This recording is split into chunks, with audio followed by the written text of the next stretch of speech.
I really like this intro thing. That's very, very zen, very chill.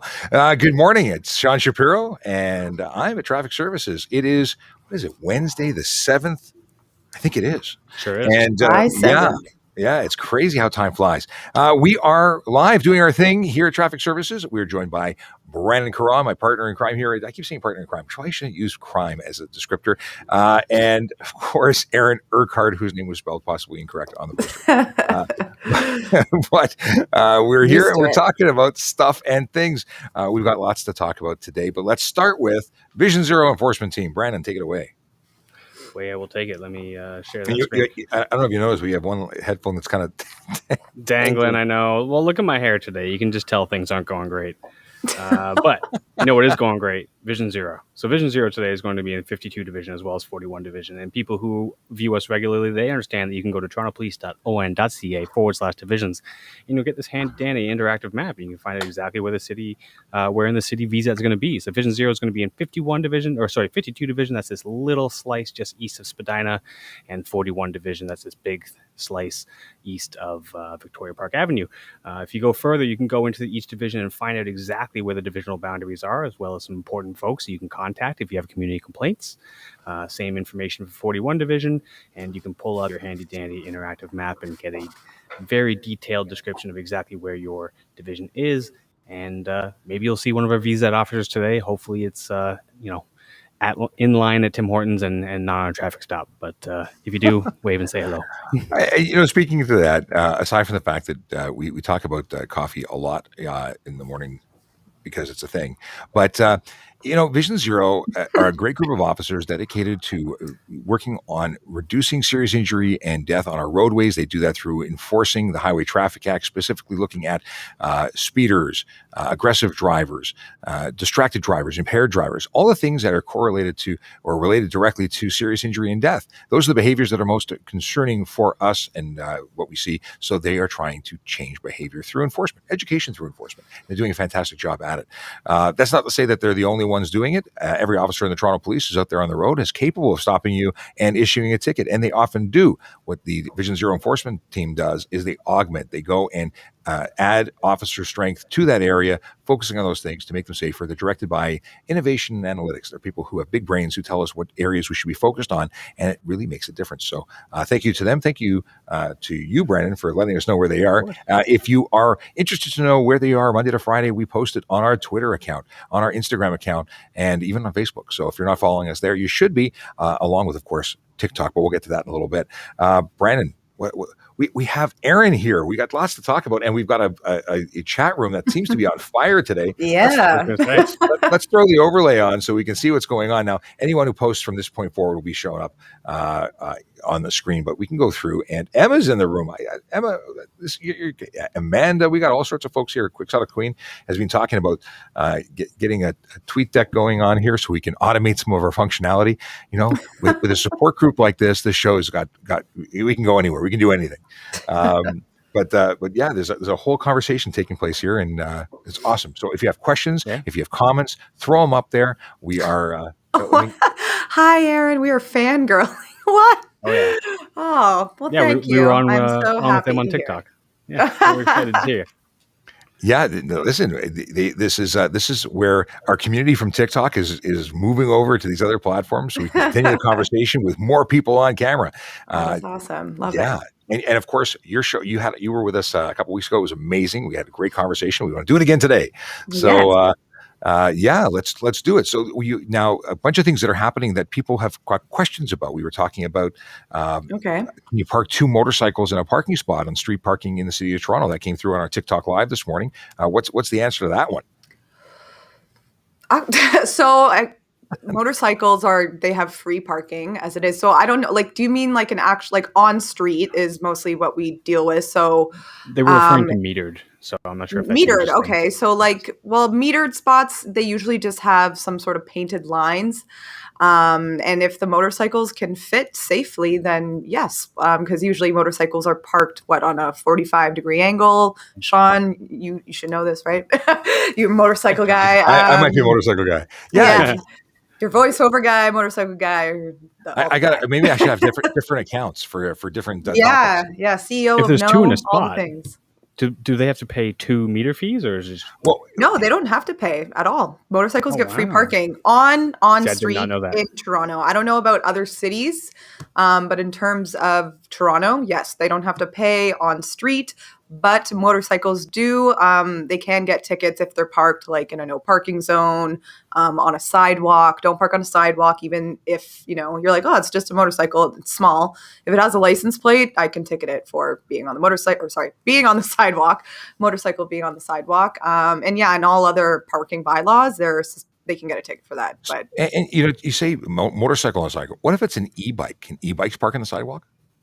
yes, unfortunately, because they don't have a license plate. So yes, they can park on the sidewalk. And well, no, I wouldn't say unfortunately. I actually recommend people do that because they are usually smaller. It's more like a little e-scooter. I'm thinking of like type Vespa, but not motorized. And I've seen people park their e-bikes like in a bike lane before, and that even makes me more angry because you're blocking the bike lane, first of all, because people will literally put them horizontal where they're blocking the bike lane. And I'm like, and I can't ticket you because you don't have a license plate. So it's a double lose on that. But yeah, e-bikes don't get tickets. Well, A great or question. from us. I don't know about you guys. Great question came in from Passos 300. He wants to know, he says, in Halton, accessibility passes still have to pay on the road. What's the rule in Toronto? Do they have to pay if they're at a pay and display area? No. So yes, accessible permits are also exempted from payment on street parking. Again, I don't know if that's the same for actual like green P parking lots. I think they actually have to pay in there, but there are designated spots closer to the entrances and exits. But yes, no, they don't have to pay, and they have a handful of exemptions in the city of Toronto, at least. They can park at a meter and they don't have to pay. They can park in a complete like no parking zone and they won't get a ticket unless, of course, they're obstructing traffic. A lot of people don't realize that. They'll throw their car in a one-way street where the other side of the street where, that's where traffic is supposed to drive through. And I've actually had to tow a car before in the past for obstructing traffic because a garbage truck couldn't get through the street. A wheel trans bus couldn't get through the street.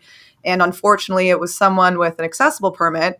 And yeah, that happened years ago. But I remember people were upset that I was towing it. But I'm like, well, it's blocking the street. What do you want me to do?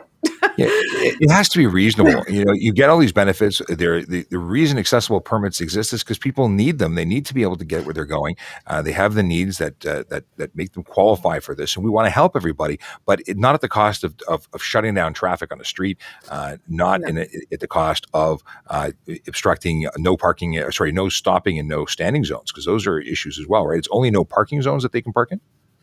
For the accessible permits? That's right. No. So like if there's any timed limits, so like say the city bylaw is 3 hours on any city street if there's no signage. So they get 24 hours. So say if it's an accessible permit, I come and I chalk the tire, I come back an hour later, I don't ticket that because it has an accessible permit.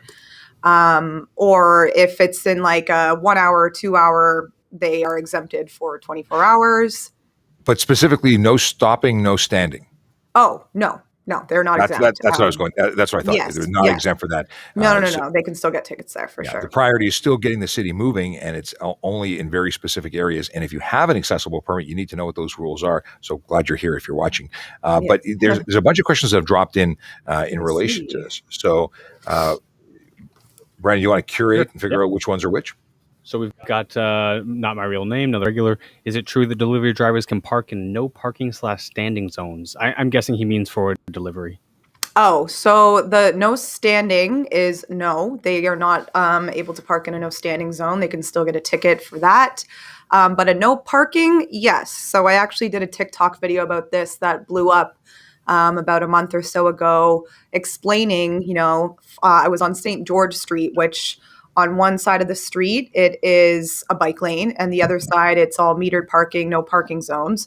So I was just simply showing and explaining, here you can make a delivery as long as you have a sign on your dash, or, you make it known that you're making a delivery or you're loading or unloading.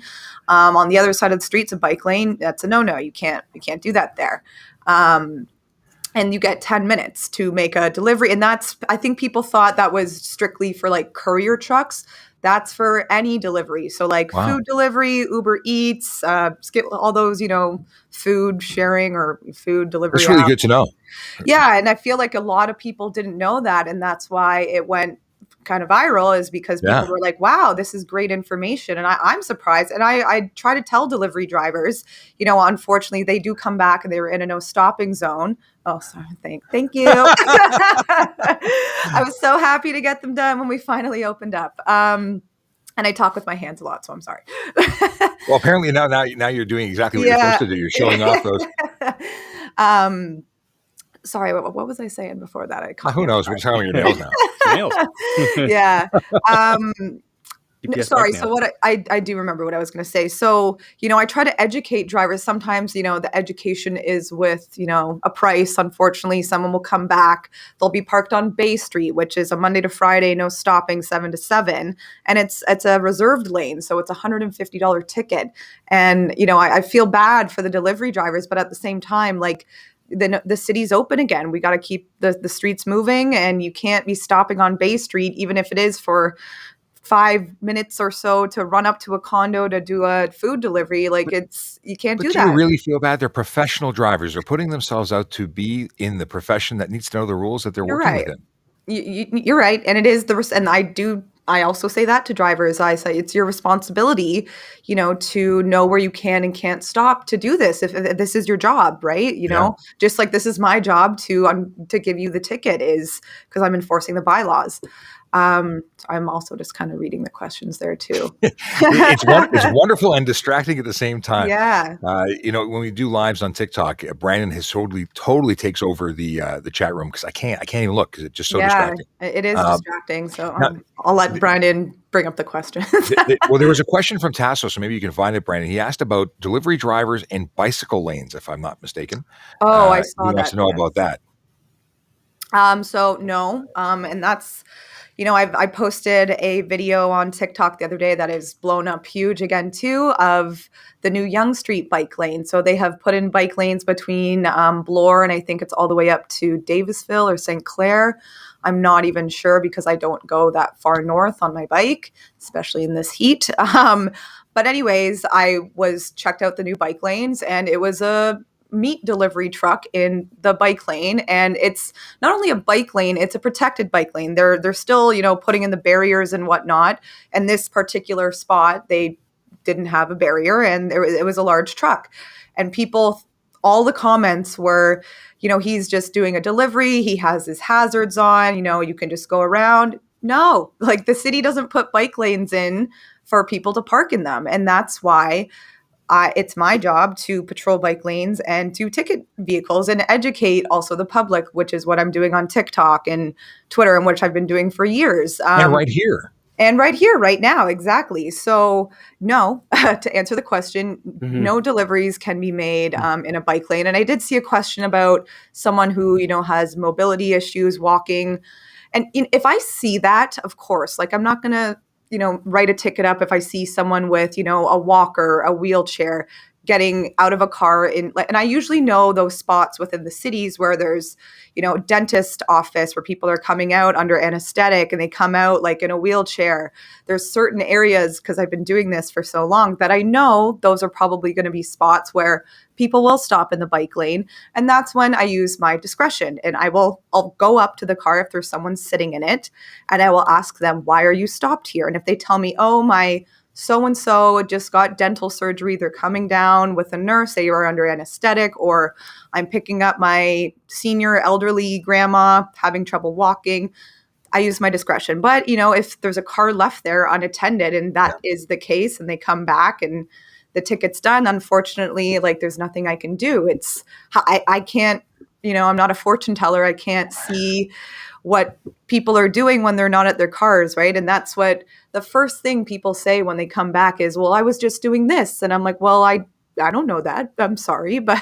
And that's how they go through the process of taking it up with the city. And then the city can decide what they want to do with that violation or the fine, whether they want to reduce it or impose the full fine, right? It's up to them. Well, and that's the whole thing. And your core process has changed a little bit, but people do review things. They do Yes. look at things. You do have an opportunity to discuss things with the prosecutor at some point during an appeal process. And yeah, you may be guilty, but you may have an explanation not to get you off of it. Maybe reduce the fine. Same thing with traffic offenses. Yes. But talking about what you do is parking, because people don't think that parking is a safety function. Like that what you do is to keep people safe, like you do Yes. when you protect or enforce bike lane rules. And that is really the focus of the bike lane, is to keep vulnerable road users like cyclists safe. And when people violate those rules, they put the cyclists into harm's way. So not only are you trying to keep the city moving, which is such a huge thing in a city of our size, but to keep people safe. Exactly.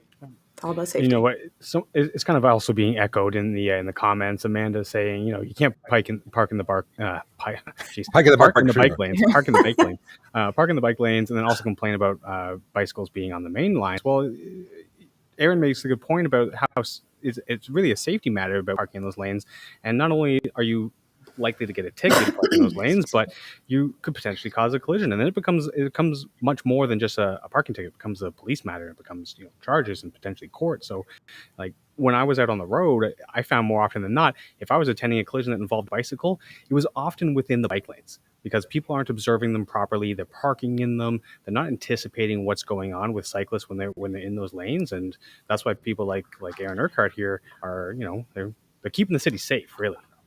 It's funny. It's a great segue into this. Is whose responsibility is it where? Well, we always tell the drivers that they have to be responsible for cyclists, and then we create roads, ways or pathways for them to be safe, and then drivers expect them to be there. Now you put someone in a position to jump out of that protected area into the path, and drivers are suddenly confused.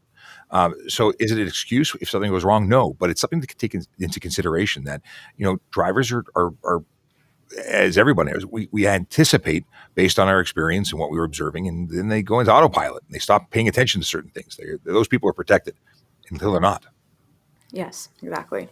You know what? This question actually came up twice now, so I think let's take a look at it. Do you also look for Aaron? Do you also look for distracted driving while people are on those bike routes? Like, how often are you finding that you find someone in the bike route parked and then they're right on Oh their phone? yeah, honestly, there's been time a lot. Like I am obviously I can't enforce the distracted driving charge. I wish I could. I would come in with so many tickets, and especially now that it's summer. I was riding down. This was last Friday, I think it was. I was riding down Bathurst, and right around Bathurst and Dundas, where the hospital is, and it's pretty congested there.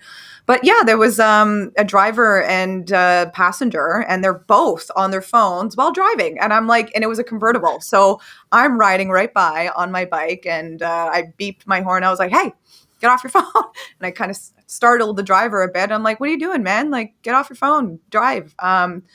But yeah, and especially parked in bike lanes too, if that's what you're referring to. And that's another thing. I'll roll up behind a car. I'll see that it's occupied. And I'll generally, I'll honk my horn because it's pretty loud. And if you don't hear that, then I don't know. A lot of these cars have like noise canceling music going on now. I don't know. But there's been times where like I'm wearing a high visibility vest, so you should be able to see me in your review mirror. I'm doing an audible thing, and I can write up an entire ticket if someone's sitting in their car on their phone. And I've put a ticket on the windshield, and someone hasn't even noticed before because they are that engulfed in their cell phone. And like I get it, they're pulled over and they think that's the right thing to do. But did you look at where you were stopping before you pulled over? Unless it's for an emergency, and sometimes that's the case where someone's like, it's an emergency. I'm calling for this or that, or I'm calling a tow truck.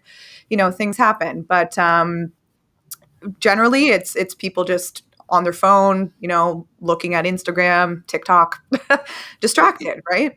Here's a funny thing that many people don't know about distracted driving. The only time that you can use your cellular phone is in an emergency that's calling 911, or if you're legally parked. And legally parked doesn't mean in the park gear. Like you can't put it in P and sit at the side of the road and talk. It has to be a legal parking zone. Well, a bicycle lane is not a legal parking zone, which means you're still eligible for a $615 ticket with 3 demerit points that would result in a 3-day license suspension on conviction for being effectively parked, but you're not parked, not legally anyway. So in a no stopping, what's the other one? No stopping, no standing, or in a bicycle lane, anywhere where it's not legal, anywhere you could get a ticket for being there, you're eligible for that ticket. So think about it next time before you get that last text message or a TikTok video in.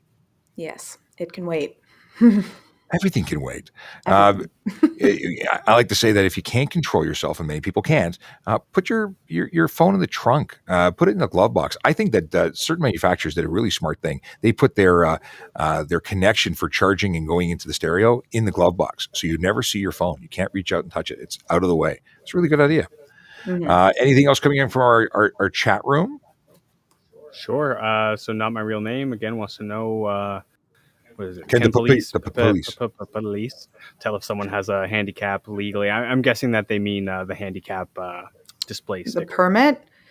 Well, I know by looking at a permit whether it's, the person who comes back to their car or not. There's a special security feature that I'm obviously not going to share with public, as to how we depict whether it's that person's permit, or also it has the name of the permit holder on the back of the permit. And yeah, we as parking officers can actually inspect a permit, and if people refuse, then they can get a criminal charge on top of I think it's like a $5,000 fine minimum for fraudulently using or misusing a permit. So that's a big no too. Don't do that. It's a serious offense, and other things. A gentleman who owns a restaurant in Toronto had a long chat with me because he unfortunately had a bad situation. So he has a child with special needs, and he was he dropped off his child with his wife at a location, and then drove to a parking spot and parked in it with an accessible permit. That parking spot was an accessible spot, and because the holder of the permit wasn't in the vehicle, he ended up getting a ticket and didn't realize that the person in the vehicle, the person was issued that permit, needs to be in the vehicle when you're utilizing it. Needs to be in the vehicle. So he Wait, himself, what? so the driver doesn't have a permit in his name. It's his son's permit. Okay. He dropped off his son, drove alone to a parking spot and parked in it. Didn't realize that person who Oh, okay. the Yes, I permit was see issued now. to needed to be in the vehicle in order for that to be valid. So Yeah. Mm-hmm. Yeah. you can't drop your spouse or person off and then say, now that you're close to the door, I'm going to go park somewhere close to the door. It has to be. Exactly. Yeah. It's to make the person whose the permit is issued to make their life easier, not yours. Yeah. Totally. So, yeah, that's something that maybe we'll if I didn't already explain it in the statement of the story, let me know. No, I got it. So here's another one. It's not necessarily parking related, but we're hoping to have Tassos on eventually as well in regards to insurance. But just going back to the distracted driving, not only is it getting focus from police, it's also getting focus from insurance companies, getting focus from our parking enforcement officers. So it's just another note as to how not to conduct yourself on the road. Here's another one that is more specific to you, Erin. And I don't expect you to get into the specifics about this, but I think this is important to talk about. Have you had any scary moments when you had to get more police officers involved while you were, in the execution of your duty? And I think this is important because when I was looking at some parking enforcement posts earlier on Twitter, Instagram, and such, it wasn't uncommon to find ones where people were disrespecting our parking enforcement officers, or uttering threats or otherwise just generally being inappropriate. And absolutely, police officers, I will attest, will 100% come and back up our parking enforcement officers if something gets out of hand. So as far as being a driver, you don't want to be in a situation where we have to come back them up, and it's better just to take the direction of these parking enforcement officers because they're doing a good job. Yeah, it's been some time since, knock on wood, that I've had to call for a unit for, a priority call. But yeah, I've had a handful of those, more when I first started on the job. In the last year, because we've been pretty relaxed with COVID and everything, but now the city's vamping back up, and so are we with enforcement. So people are they're getting angry again that they're getting tickets. But absolutely, I've been assaulted before. I've gone to court for it. I'm just waving to Avery. Avery has to go to work. Sorry. Oh, see ya. Yeah, sorry. I've been assaulted before. I've dealt with very angry people where I got pretty worried at some point that it was going to get escalated to violence, and I don't want that. But yeah, there's been a couple scary moments on that. One I will talk about that I won't get too much into detail because it was just it was bizarre. I felt like I was in Grand Theft Auto. So a lot of people don't realize that we actually find a lot of stolen vehicles as parking officers because, Yeah. we're out there, we're checking license plates. And if a car is reported stolen, we come across it, boom, it pops up in our handheld. And then it's our job to call the police to come and, do the investigation on the stolen vehicles. And we have to sit on it and, obviously sit far away that in case if a driver does come back. So anyways, I was sitting on a stolen. This was years ago, and the police actually showed up. And so this was in Yorkville. So if anyone knows the Yorkville area, they're all very small, like one-way streets, very easy to navigate on a bike. And I was on my bike.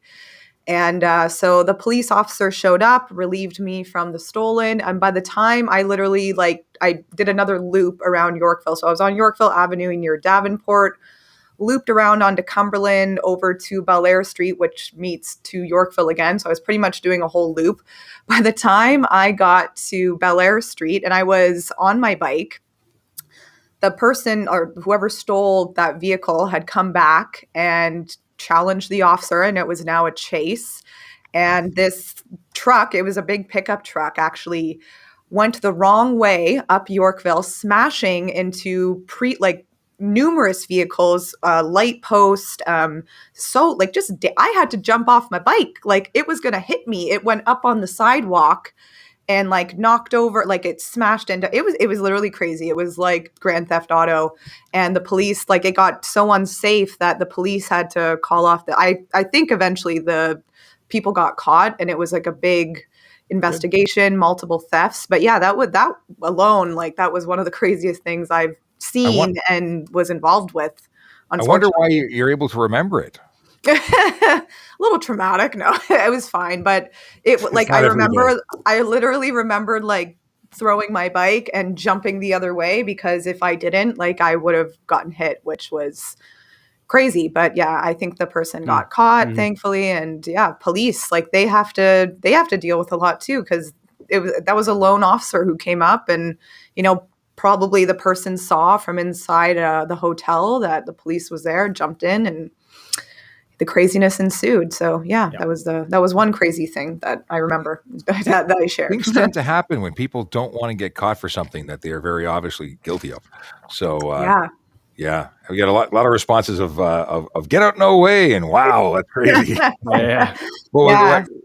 Glad you were quick thinking and did all the right things. But it's amazing what can happen in a city, in an area that you just go from 0 to 100 in a split second, and that's very much. Yeah, seriously, crazy stuff. But yeah, I was safe.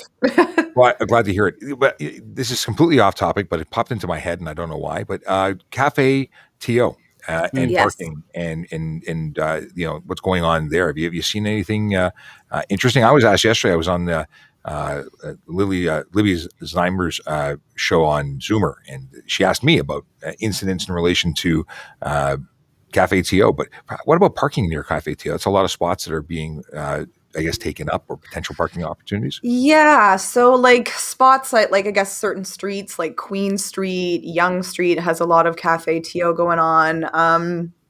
I think I don't know exactly what they've done. I know they still have a lot of 10-minute limit zones for, pick up and drop off. They installed so many of those for the City of Toronto. So I think you can pull that up on the City of Toronto website if you just look up Cafe TO or Curbside TO.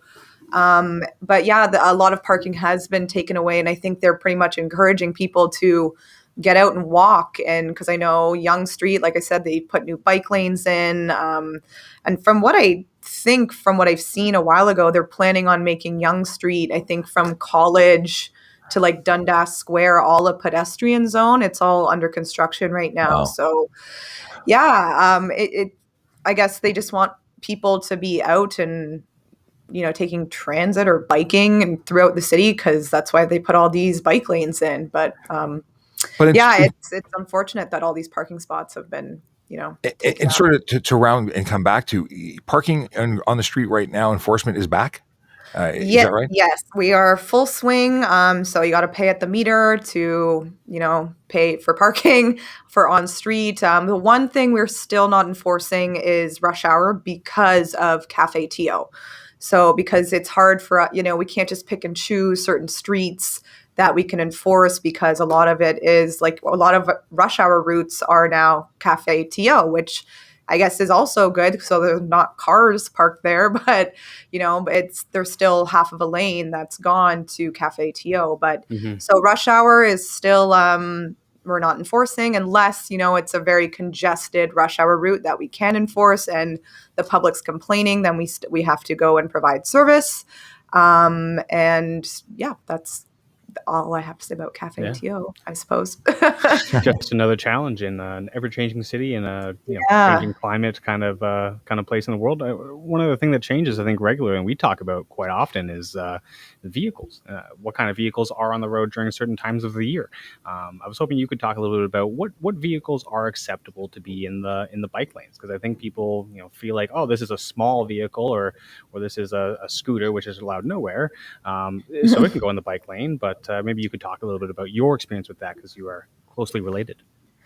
Yes. So we did a video with Janelle last year about this, about all different kinds of bike lanes. So there was cycle tracks, bike lanes, and then Sharo lanes.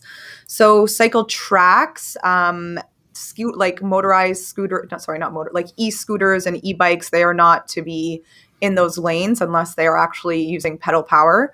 And yeah, like other than a bicycle. And I see all sorts of, I don't even know what to call them, devices. Like I've seen those, like the one where you stand on 2 feet and it's like e-kick scooter. Oh, the hoverboards. Yeah, the hoverboards, or like the electric skateboards and stuff like that. And they're going so fast, and like they don't have bells on those, obviously. So I'll do a shoulder check. Someone's whizzing by me, and like they're not allowed in the bike lane. And those are actually not allowed anywhere.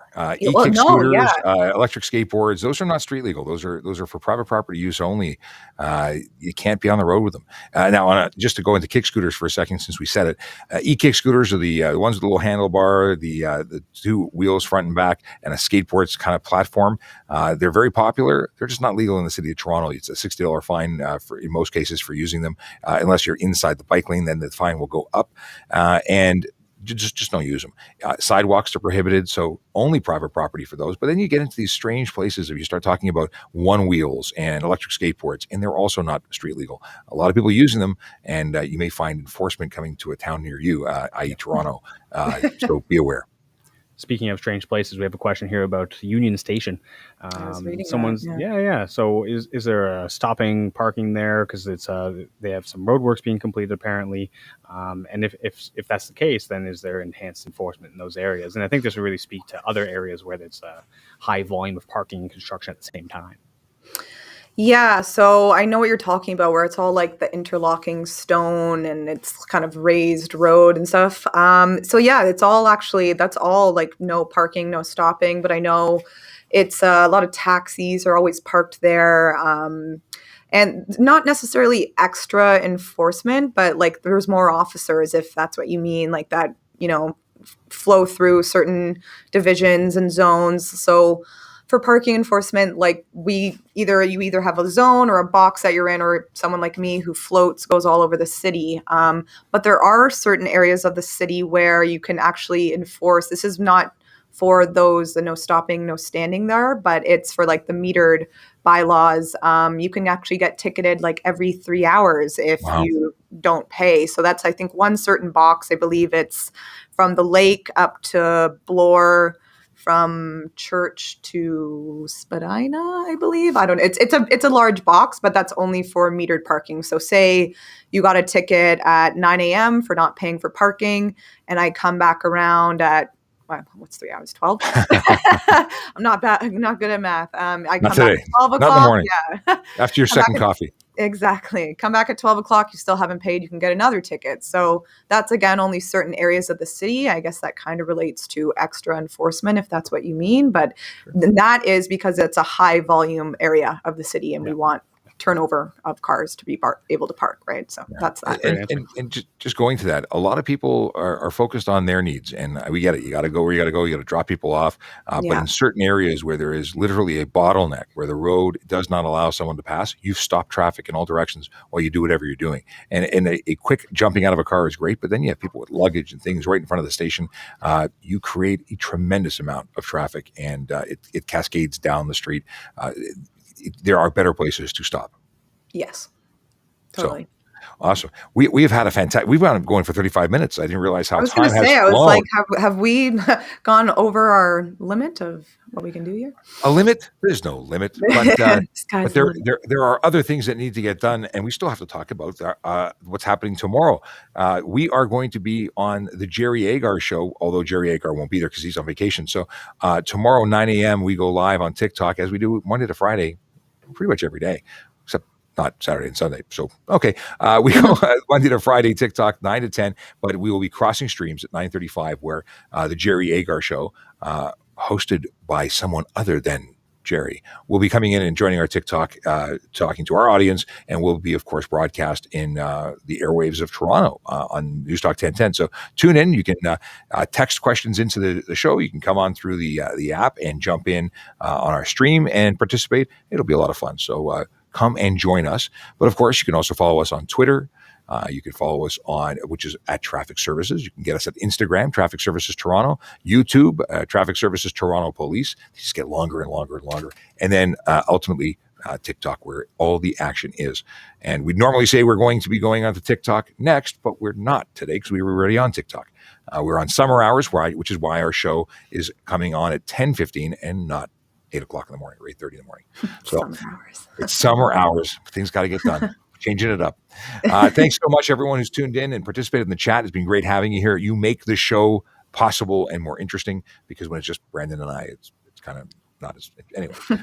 But Erin, thanks so much for joining us. It's always a blast. Love Hopefully to be come back here. next week and do it again.